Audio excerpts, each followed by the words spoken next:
We got a 2002 Volvo V70 XC, and I'm getting a check engine light, which is a P2400, and that's a open circuit on the EVAP pump, the leak detection pump for the EVAP circuit. So this is going to be a quick video on detailing how I'm replacing that, because I couldn't find anything online. There's stuff for the V70s and S60s, but the all-wheel drive model is a little bit different. So it took me a second to find where the thing is. So I've got the car jacked up. Here's the jack points I used there and there. Some jack stands, and I jacked it there and there. So the pump, I've got the muffler here, and the pump is, so here's the muffler. We're coming back to the lower control arm, and we're going right up. You can see the pump is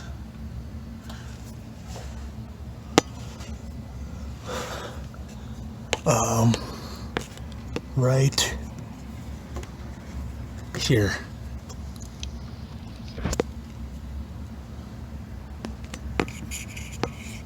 Right there. There's the pump. So gonna be a little bit of a bitch to get it.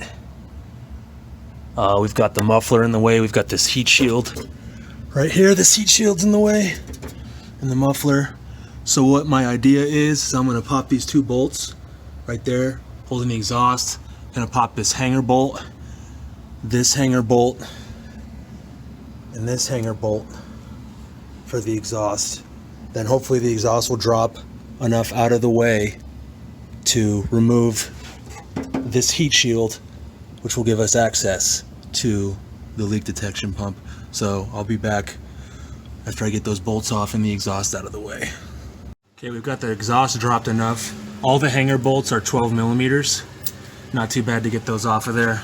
10 millimeter bolts holding the muffler shield on. And this is actually welded in place here, all riveted in. So I can't actually completely get it out, which is a bummer. I thought I'd be able to get it out of there, but I'm just gonna basically bend it out of the way as much as I can. And now we have access to the pump. There it is. There's the leak detection pump. Now the code that I'm getting is a P2400, which is open circuit. So I'm hoping that when I pull this pump out and run a multimeter across it, I do get an open circuit. Otherwise, it's a problem in the wiring harness, which will be a lot more of an issue. And while I'm here, I can see that my bevel gear is covered in oil. So that's another ball of wax I'm gonna have to get into.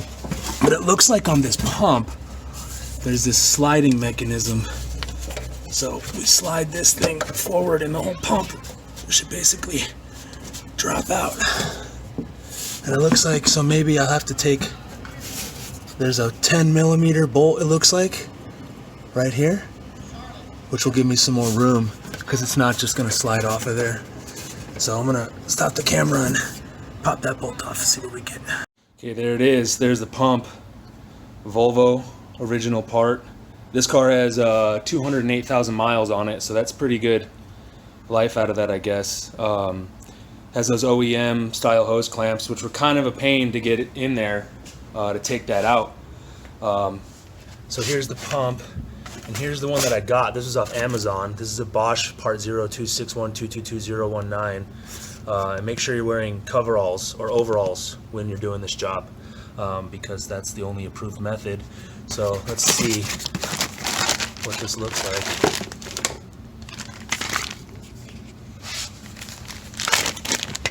Let me set the phone down for a second.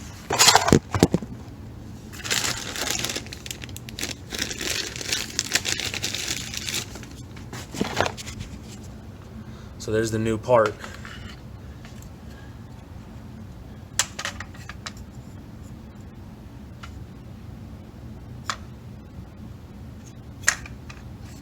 And it looks like everything's gonna line up. I was just worried for a second. I was like, oh shit, it's not gonna line up. But as far as I can tell, everything looks good. Got a 4-pin connector there, 4-pin connector there.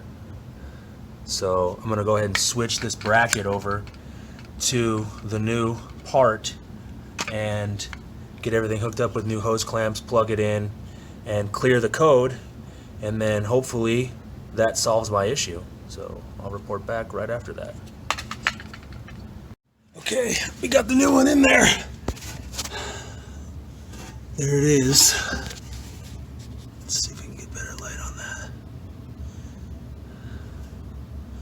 So definitely the biggest pain was getting those hose clamps lined up. Those are some AutoZone hose clamps, and to be honest, they're kind of crappy. The mechanism was not very great and they're very stiff, but they worked. Not too many complaints.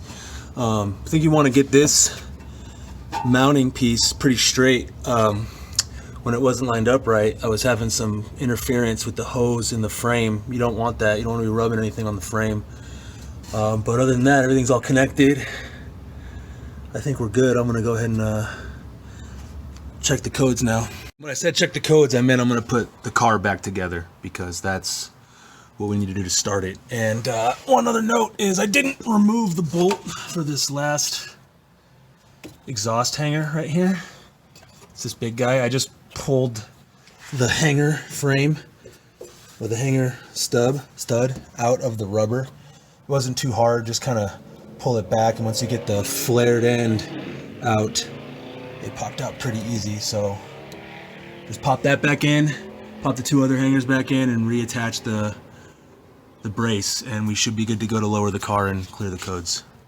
Okay, car's all put back together. Everything's finished, so I'm gonna fire it up, and hopefully we clear it out, and that fixes the problem.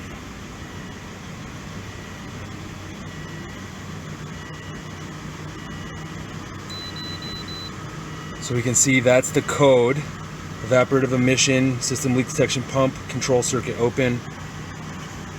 So it's clear.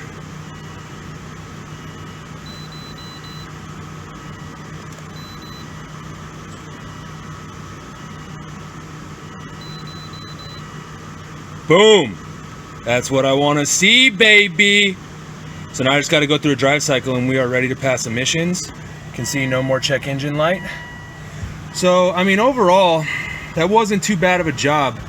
Start to finish, including jacking the car up, probably about an hour and 10 minutes. You probably may be able to do it a little faster, but dropping the exhaust and everything, and getting the hangers, and especially the hose clamps and stuff. If you can get good hose clamps, it'll help out a lot, just because those ones were kind of a pain to manipulate. A little bit of a knuckle buster, so maybe wear some nice padded gloves or something. This is like, yeah, overall, not too bad of a job. You can get that Bosch part number. I'm going to put the part number in the video description. I'm going to put the Dorman part number in the description as well. There's a Dorman model. I think it's the 300-601, which is for this V70. And yeah, another thing, Amazon said this part would not fit the V70 XC, and they were incorrect. So it does fit, and as you can see, it did fix the problem. So yeah, overall, this is about a 2-beer job, and yeah, I hope this helps someone out. I didn't see any of this information online, so I decided to make this video and show the process of replacing that part. So catch you guys on the flip side. I want to add a little bit of an addendum to this video. These wrenches right here are sweet. Tell you what, these swivel head ratcheting box wrenches are a game changer. I got this set on Amazon. I'm not sponsored or anything, but I got this set on Amazon, metric and SAE, and all the popular sizes. I think this was about, let's see, where's the brand? This is a whatever that is. This was about 80 bucks, I think.